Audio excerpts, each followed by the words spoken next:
So, we are blessed today to have one of this community's founders, co-founders, and licensed Unity teacher, and just all-around insightful person. And so she is actually going to be doing some confessing for us today. So for all you voyeurs out there, you've come to the right place. It's Therese Solimeno. Thank you. Morning. Am I on? Okay, good. Whoa, I am always on. I want to share a little bit of what I learned in this journey, and I'm hoping it's something that pretty much everybody in this room and on Zoom can relate to. When I came to Unity in 1991, it was at a point in my life that was pretty low. I'd been through a divorce. My mother had died the year before. A lot of people start the journey when they've reached pretty much bottom, and I felt like that's exactly where I was spiritually. But I was resistant to going to church because I had grown up in the Catholic tradition. I went to Catholic school for 8 years, and church was the last place I thought I was going to find comfort.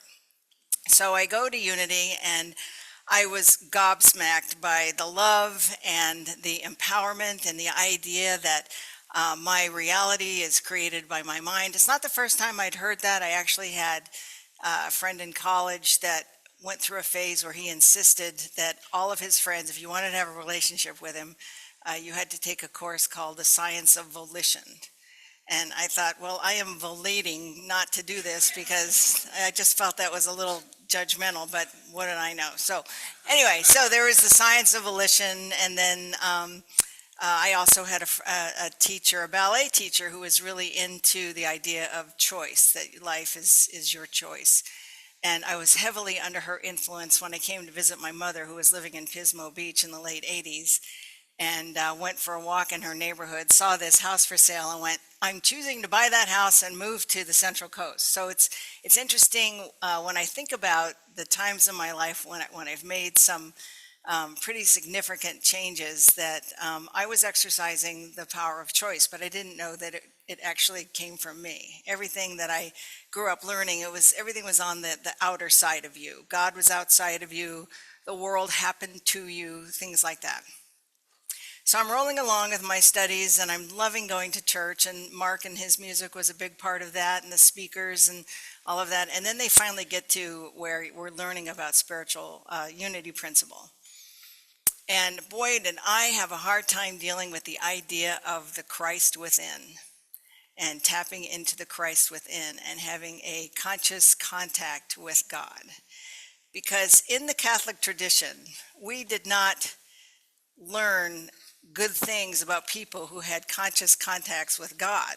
I mean, Adam and Eve, God spoke to them directly, and they get kicked out of paradise, right?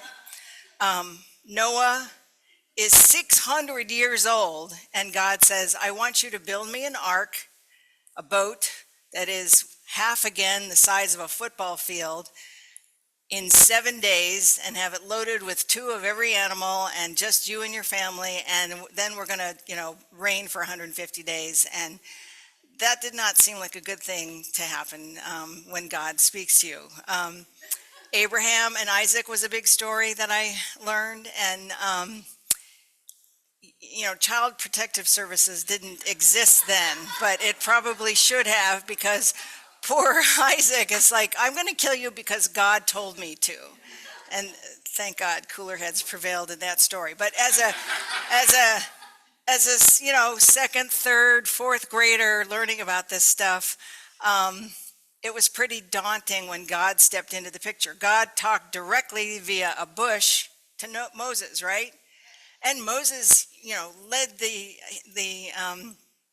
Hebrews out of Egypt and was really riding high, and he parted the Red Sea, but he makes one mistake.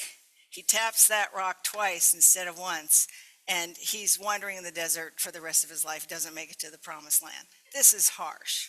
This is very harsh. God in the Old Testament, to me, was just this petulant, cranky control freak that I could not relate to at all.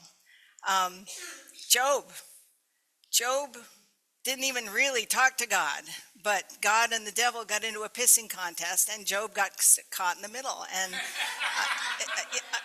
I know it's the Bible interpretation according to me. But. And then poor Jesus. I mean, in the New Testament, Jesus didn't really have a lot of direct communication from God. There was a little shift there. He talked a lot about communing with his Father and on all of that stuff. But in the end, I mean, it didn't end well for him. Again, from an 3 days later he rose and went to heaven and and all of that stuff. But it was a little tough in between there, and it was just not something. And I carried this with me through elementary school, and then in the Catholic tradition. And mind you, I'm not making fun of that. It's just the perspective of a kid. We learned about saints. And if God talked to you when you were a saint, you were going to get crucified upside down. You were going to get stoned. You were going to get burned at the stake. Poor Joan of Arc was hearing voices, and they burned her at the stake. The best I could hope for was actually the saint that I was named after, Saint Therese of Lisieux. She was a modern-day saint. She lived from 1873 to 1897. She actually had a pretty good experience. I thought it was pretty cool. She claims to have seen the baby Jesus. She had a vision of the baby Jesus when she was 10. And she, from a very early age, like 5 years old, was so devout and so devoted to the Catholic faith that she wanted to be a nun. And I could kind of relate to that because I'd seen The Sound of Music. And I thought that was cool. I wanted to be Julie Andrews and sing around, but I also liked how her story ended. It's like, I'll have the convent stuff and then I'll get married to a really strong guy, and instead of the kids, we would have 7 dogs and cats. But other than, but in the end for her, even though her story was fairly benign by saint standards, she died at 24 of tuberculosis. And I knew a lot about her because I was always getting holy cards and stuff. When you're in Catholic school, they give you holy cards of the saints you're named after. And it just didn't end well when you had a direct relationship with God. So anyway, I muddled through that part of the teachings. And in spite of my confusion over that, I still decided I wanted to become a licensed Unity teacher. So I started taking classes, and I love the metaphysics. I love the Bible interpretation stories. And I was taking a metaphysical class at Unity Village, and one of the things we were studying were the attributes of God. Love and faith and life and strength and various attributes. And they talked a lot about embodying those attributes within ourselves, and I still wasn't relating to this at all. So I go to they have this little chapel there, just adorable, this peace chapel, and I go in. There's nobody there, and I just laid on the floor like this, and I thought, okay, I'm going to try to get this. So I'm in meditation sort of, because I didn't even know what I was doing there too. But and I thought, okay, if God is love, I am love, and if God is life, I am life. And I got to God is when I got to God is love. This bolt of electricity. The only thing I could describe it was, in a cartoon, when a cartoon character sticks his finger in a light socket and he goes like this, and that's what it felt like. And this bolt of electricity went through me, and the whole day I was experiencing life on a completely different level. And I thought, there might be something to this commune with God thing, but I have to kind of figure out how to do it for me. So luckily, there was a woman at our church, my really dear friend and guru. Her name was Norma Spry. At the time, Norma was probably about 80. She was married to a very sweet and gentle man named Jeff, and they had been part of a group that was called The Teachings of the Inner Christ. She had a religious science background.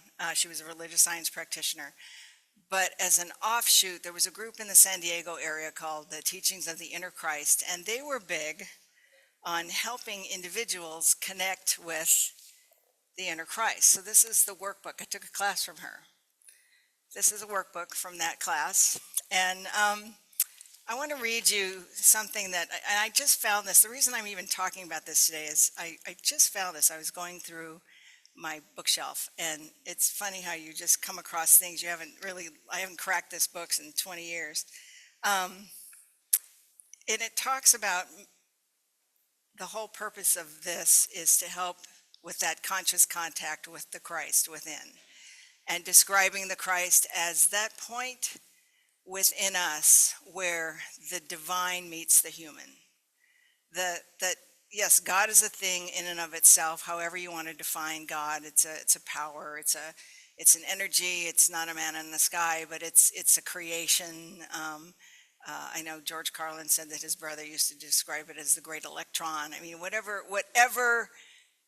helps you imagine what God is.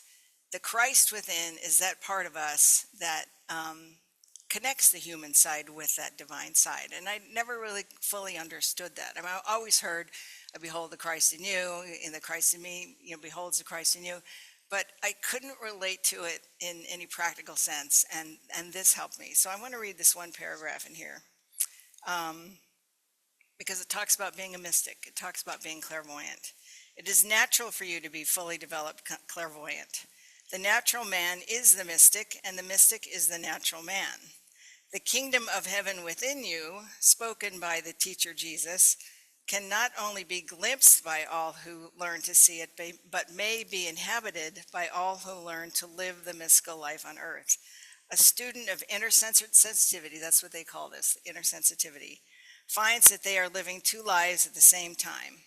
The inner life of mystical awareness with all of its joys and ecstasies, and the outer life of human expression on earth, over which one is enabled to gain full dominion.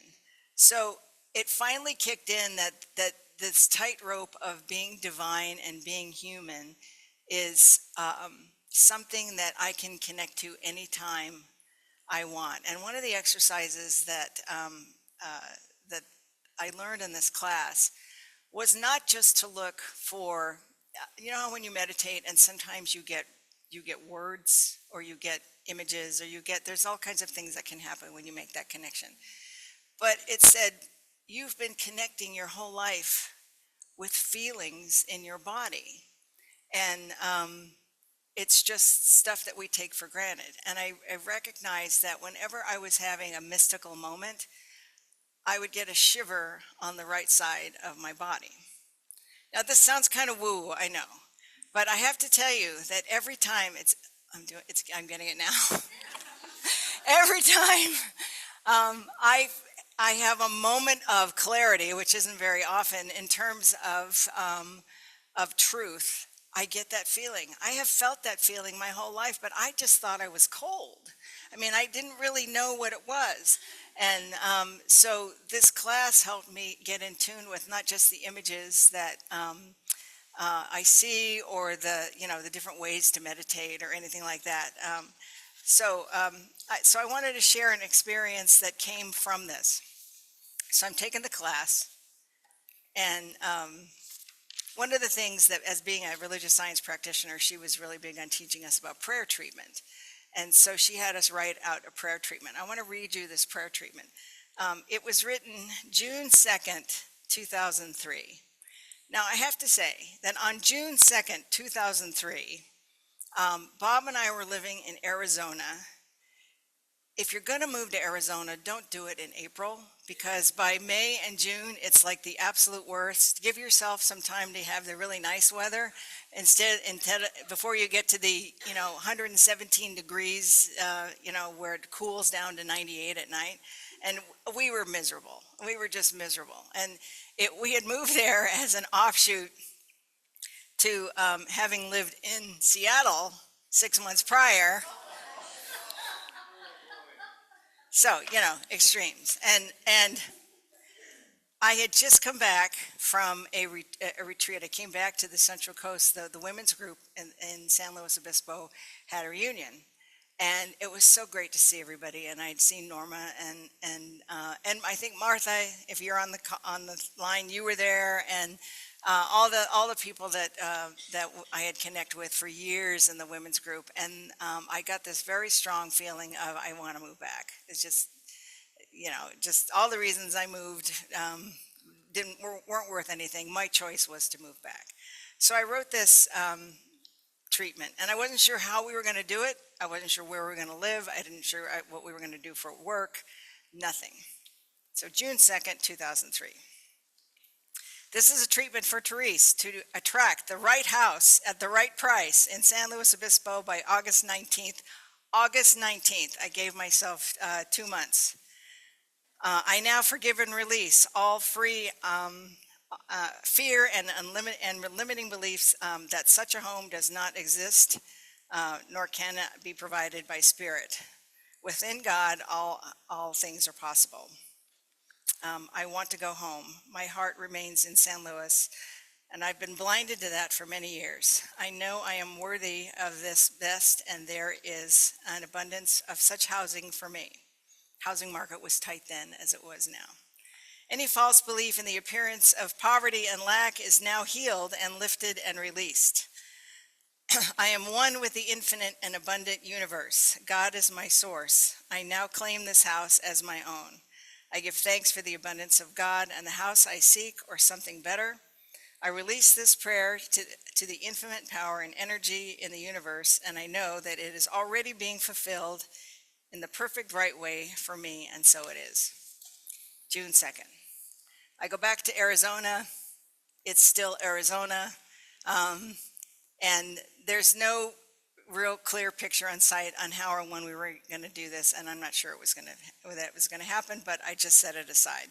In early July, we drove back here. We were going to Pismo. We were going to spend 5 weeks house sitting for a friend of ours who he and his wife were going to Maine, and they needed somebody to take care of his aging dog.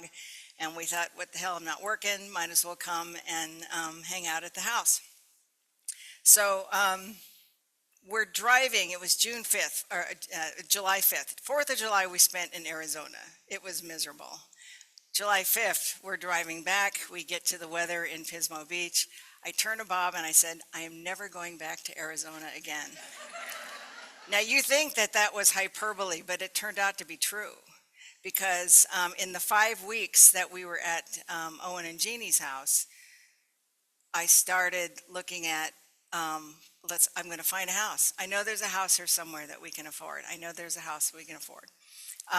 And I called the neighbor next door, our house in Arizona. Their 17-year-old daughter had moved so many times because her father was in the Army that she could pack a box better than anybody. And I said, I will pay you minimum wage if you pack our house.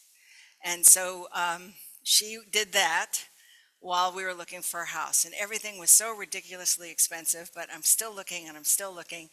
And in the mobile home park, the senior mobile home park where Norma and Jeff were living, there was a house for sale. And it never occurred to me to live in a senior park because, first of all, I wasn't a senior, but somebody else was. And so we could qualify. But also it was just, kind of a judgment on my part about living in a senior mobile home park. I wasn't feeling like I was a senior enough to do that. But perfect house, perfect price, perfect situation, and so we made an offer. I said that I wanted to find this house by August 19th, 2003. We closed escrow on August 15th. Okay, that feeling is coming through me again. It was, and I had forgotten all about it until I came across this book, that these principles and my beliefs and the practices do work in ways that we don't expect them to. And I have to say, I wasn't quite expecting this to work out the way that it did, but it worked out really well. So, I'm going to give you the general tips of what this book says you do to tap into your inner Christ, you already know. We were talking about prayer and meditation all of June. You just need to take the time and do it, but suspend any expectations of what it's supposed to look like. Your inspiration will come to you in any way, shape, or form, not just in what you think it's going to look like, but you have to do the work of at least allowing spirit to come through. And so, tips for tapping into your inner Christ. Create a peaceful time and place when you are focusing on channeling and making a connection to your higher self. Remember, there really isn't any time when we are not connected to our inner Christ. Channeling is natural. We do it all the time. Pay attention to what you are feeling. Recognize that your feeling is also coming from a different level. Your body is sensitive and will let you know what is happening. Be aware when ideas and words come into your mind. They can be from spirit. The way to tell the difference: from the Christ level, they are always positive, loving truths, healing all thoughts and ideas that are not so, and go deeper into your contact. When you are channeling, you may experience your signal. That's what I was describing. A vibration you get when you're bringing through spirit. Keep yourself open to receive and keep your aura closed to all but the Christ vibration. Everyone has their own personal experiences. They may be similar, but not the same. So I want to close by reading a poem. I usually read I Am There, which is my favorite Unity poem.